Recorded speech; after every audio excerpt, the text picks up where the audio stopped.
মানুষ যেন পানি পায় এবং পানি যে সমষ্টির সম্পত্তি, এটা যেন আমাদের আগামী যে গঠনতন্ত্র বা কনস্টিটিউশন, সেখানে আমরা তার উল্লেখ চাই যে পানি জনগণের সম্পদ, সমষ্টির সম্পদ, এটা প্রাইভেটাইজ করা যাবে না। যে সরকার পানি বেচে বোতলে, যে সরকার পানি দিয়ে বোতলে বেচে কিংবা তার নদীর উপর জনগণের অধিকার ইজারা দেয়, সে সরকার মানুষ বেচে। আমরা এই গণঅভ্যুত্থানের পরে যে সরকার ক্ষমতায় এসেছে, আমরা মনে করি এই সরকার আমরা যেমন করে প্রত্যাশা করেছিলাম তেমন করে হয়নি, এবং গণঅভ্যুত্থানের তার যে পূর্ণ ক্ষমতা সম্পন্ন একটি সরকার দরকার ছিল, সেটা আমরা পাইনি। না পারার ফলে আমরা অনেক কিছু নীতি নির্ধারণের ক্ষেত্রে এবং জনগণকে গণঅভ্যুত্থানের সুফল পৌঁছে দেবার ক্ষেত্রে অনেক ক্ষেত্রে ব্যর্থ হয়েছি।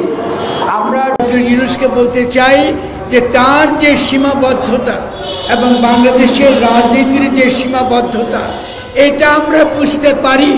আমরা তার সঙ্গে অবশ্যই 100% রয়েছি, কিন্তু কিছু কিছু কাজ তাকে অবিলম্বে শুরু করতে হবে। এখানে কোনো রকম আপনার টালবাহানার সুযোগ নেই। তার মধ্যে একটি প্রধান বিষয় হচ্ছে পানি। বাংলাদেশের জনগণকে সুপেয় পানি নিশ্চিত করা, এটা তার প্রথম একটা কর্তব্য, কারণ পানির সঙ্গে আমাদের জীবন রক্ষার সম্পর্ক জড়িত। 2 নম্বর, পানি এই নদীমাতৃক দেশে এটা তার সম্পদ। পানি আমাদের অর্থনৈতিক বিকাশের ভিত্তি। ফলে বাংলাদেশে আগামী যে উন্নয়নের নীতি, সে উন্নয়নের নীতিরও গোড়াতে থাকবে পানি। বাংলাদেশ মাত্রই এটা একটা পানি ভিত্তিক সংস্কৃতি, নদী ভিত্তিক সংস্কৃতি। ফলে পানি আমাদের জীবন রক্ষা করে, প্রতিটি জীবের প্রাণ রক্ষা করে। এই নীতির ভিত্তিতে অবিলম্বে তাকে একটি পানি কমিশন গঠন করতে হবে এবং জনগণকে সুপেয় পানি নিশ্চয়তা তাকে বিধান করতে হবে। এখানে কোনো টালবাহানা করবার কোনো সুযোগ নাই। কেন নাই? কারণ আমরা বিশ্বাস করি না কোনো রাজনৈতিক দল আমাদের সঙ্গে একমত হবে না যে পানি সমষ্টির সম্পদ, পানি আমাদের সকলের সম্পদ, জনগণের সম্পদ। অতএব পানিকে প্রাইভেটাইজ করবার অধিকার কারো নাই। কোম্পানির হাতে পানি সম্পদ তুলে দেবার অধিকার সরকারের নাই। সরকারকে প্রথম কাজ করতে হবে জনগণকে পানি নিশ্চিত করা।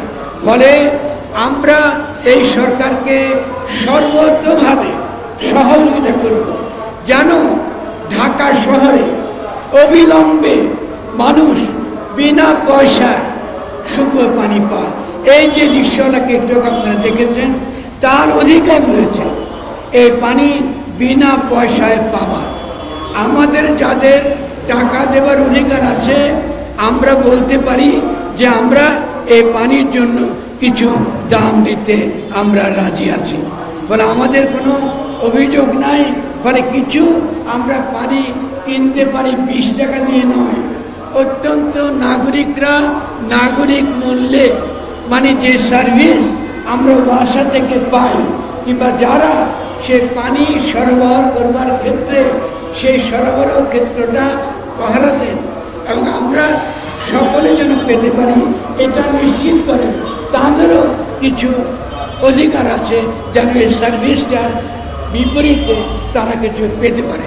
ফলে আমরা বলবো অত্যন্ত কম মূল্যে যারা গরিব তারা যেন কিনতে পারেন এবং যারা একেবারেই যাদের সামর্থ্য নাই বা যারা মেহনতজীবী মানুষ তাদেরকে বিনা পয়সায় ঢাকা শহরে পানি সরবরাহ করার মধ্য দিয়ে আমরা একটা পরিকল্পনা অবিলম্বে শুরু করতে চাই। আমি ডক্টর ইউনূসকে স্মরণ করে দিতে চাইছি যে তিনি আন্তর্জাতিক খ্যাতিসম্পন্ন মানুষ এবং আন্তর্জাতিক উন্নয়ন নীতি সম্পর্কে তিনি জানেন। পানি সাস্টেনেবল ডেভেলপমেন্ট গোলের 6 নম্বর অনুচ্ছেদ, এটা বাস্তবায়িত করা তার কর্তব্য, এটা তার দায়িত্বের মধ্যে পড়ে। এটা শুধু ডোমেস্টিক দায়িত্ব তা নয়, এটা আন্তর্জাতিক দায়িত্বের মধ্যে পড়ে। ফলে আমরা তার কাছ থেকে অবিলম্বে সাড়া চাই। এটা এমন নয় যে আমি আজকে বললাম এবং তিনি 3 বছর পরে তিনি ক্ষমতা চলে যাবেন, তারপরে বললাম হ্যাঁ আমি চেষ্টা করেছি, হয় নাই। না, এটা হবে না। আমরা মনে করি পানি পাওয়ার অধিকার গরিব মানুষের রয়েছে। প্রতিটি পাবলিক জায়গায়, মাদ্রাসাতে, মাদ্রাসায়, স্কুলে, এইরকম আমাদের যে পাবলিক প্লেস, এই আমাদের প্রেস ক্লাব, এখানে বিনা পয়সা পানি পাওয়ার অধিকার শহরের নাগরিকদের রয়েছে। ফলে আমরা অতি সত্বর এটা বাস্তবায়ন দেখতে চাই ঢাকা শহরের সর্বত্র, এবং অন্যান্য গরিব মেহনতি মানুষ যেন সহজে পানি পেতে পারে এটার ব্যবস্থা তৈরি করবে। 2 নম্বরটা হচ্ছে তার প্রতি আমাদের আবেদন, আমরা যে সুমিষ্ট পানি সম্পদের অধিকারী, যে সুপ্রিয় পানি সম্পদের অধিকারী 3টি বৃহৎ নদীর মোহনা থাকার কারণে এই মিষ্টি পানি আপনারা জানেন, এই মিষ্টি পানির দাম জ্বালানির চেয়ে বেশি, এই মিষ্টি পানির দাম মদের চেয়ে বেশি, এই মিষ্টি পানির দাম দুধের চেয়ে বেশি। আপনাদের ভাই বোনরা, সাংবাদিকরা যেখানে আছেন, আমি আপনাদেরকে একটু মনে করে দিতে যাচ্ছি, এই যে সম্পদ যেটা আল্লাহ আপনাকে দিয়েছে, আপনাদেরকে দিয়েছে, এই সম্পদ সুরক্ষার মধ্য দিয়ে আমরা 3 থেকে 5 বছরের মধ্যে যে কোনো ধনী দেশের কাতারে পৌঁছাতে পারি। এটা আমাদের অর্থনৈতিক সম্পদ। ফলে সুপ্রিয় পানি যারা নষ্ট করছে বিষ দিয়ে, টক্সিক রাসায়নিক দ্রব্য নদীতে, সমুদ্রে ফেলে দিয়ে, এদেরকে ক্রিমিনাল হিসেবে গণ্য করতে হবে। তার জন্য আমাদের অবিলম্বে ফৌজদারি ল দরকার, এবং আন্তর্জাতিকভাবে যে সকল বিষ নিষিদ্ধ, কৃষির নামে যে সকল বিষ ব্যবহার করা হয়, কৃষির নামে যে সকল বিষ মাছের ক্ষেত্রে ব্যবহার করা হয়, অবিলম্বে সে সকল বিষ বন্ধ করবার নির্বাহী আদেশ আমরা চাই। কথা খুব পরিষ্কার। আপনি কাগজ নেবেন, ইউনূস ভাই একটা সাদা কাগজ নেবেন, আপনার মন্ত্রণালয়ের প্রধান উপদেষ্টা হিসেবে লিখবেন, আজ থেকে WHO নির্দেশিত সমস্ত বিষ ব্যবহার বাংলাদেশে নিষিদ্ধ। যারা এটা করবে তারা ফৌজদারি অপরাধে দণ্ডিত হবে। খুব সহজ কাজ। আমরা গণ অভ্যুত্থান করেছি, আজকে আমাদের সঙ্গে এনসিপি নেতারা রয়েছে, অনেক বড় বড় তরুণ নেতা আমাদের সঙ্গে রয়েছে, এবং তারা রক্ত দিয়ে আপনাকে বসিয়েছে। আপনার কাছ থেকে এই ব্যাপারগুলো চাইবার অধিকার আমাদের আছে, আছে কিনা? আমরা আছি, কারণ এটা মানুষের জীবন মরণের সঙ্গে সম্পৃক্ত। ফলে আমরা আশা করব অবিলম্বে অন্তর্বর্তীকালীন এই সরকার অন্তত পানি সুরক্ষা করার মধ্য দিয়ে তারা প্রমাণ করবেন তারা কোনো ফ্যাসিস্ট শক্তির দোষর নয়। এটা প্রমাণ করার বিষয়, মুখে বলার বিষয় নয়, এটা মুখে বলার বিষয়। আপনি প্রমাণ করবেন এই গত দীর্ঘ 50 বছর যে ফ্যাসিস্ট শক্তি গড়ে উঠেছে, তারা আমাদেরকে আমাদের সম্পদ থেকে বঞ্চিত করেছে, তারা আমাদের পানি থেকে বঞ্চিত করেছে, তারা আমাদের শুকনো পানি পান করা থেকে বঞ্চিত করেছে। এটা অবিলম্বে বন্ধ করতে হবে। এটার সঙ্গে কোনো আপোষ চলবে না। এবং আমরা অপেক্ষা করব, আমরা এরপরে পানির মিছিল করব দরকার হলে, এরপর আমরা বিক্ষোভ করব, কিন্তু পানি আমাদের চাই। আর দ্বিতীয়ত যারা বাংলাদেশে কথায় কথায় আমাদেরকে ধর্মের কথা বলে, যারা কথায় কথায় আমাদেরকে ধর্ম শিক্ষা দেন, ইসলামে আমাদের ভাই বলে গেছেন ইসলামের সবচেয়ে পবিত্র জিনিস হচ্ছে পানি। ইসলামের সবচেয়ে সংবেদনশীল যে বস্তু তার নাম পানি, কারণ তার সঙ্গে তার বাধার স্মৃতি জড়িত। আমি আজকে এখানে দাঁড়িয়ে আপনাদেরকে জবাবদিহি করছি, আপনারা কিসের ইসলামের রাজনীতি করেন? আপনারা যদি আজকে সত্যিকারের ইসলামপন্থী রাজনীতি করতেন তাহলে বাংলাদেশে পানির সমস্যা হতো না। আপনারা করতেন, আপনারা ধর্মের নামে কথা বলেন, কিন্তু ধর্মের ইসলামের যে মহিমার দিক, তার যে গৌরবের দিক, তার যে সত্যিকারের রাজনৈতিক দিক, এই ব্যাপারে আপনারা কিছু করেন না। আমরা ইসলামের চোখে বাংলাদেশ মাত্রই যে জনগণ, মানুষ মাত্রই আল্লাহর প্রতিনিধি, এবং তার প্রধান কাজ সৃষ্টির সুরক্ষা করা। ফলে আমরা সেই ইসলামের যে মহিমা, তার যে আদর্শ, তার যে নীতি, সে নীতির জায়গায় দাঁড়িয়ে সকল ধর্মপ্রাণ মানুষকে আহ্বান জানাচ্ছি, আসুন আমরা আল্লাহর ওয়াস্তে আমাদের নবীর নামে, নবীর মহিমা আজকে রূপায়িত করার জন্যে, আজকে আমরা পানির অধিকার আদায় করবার জন্যে ঐক্যবদ্ধ হই। যদি আপনারা এটা করতে না পারেন, আমরা কিন্তু আল্লাহর কাছে জবাবদিহি করতে বাধ্য হব।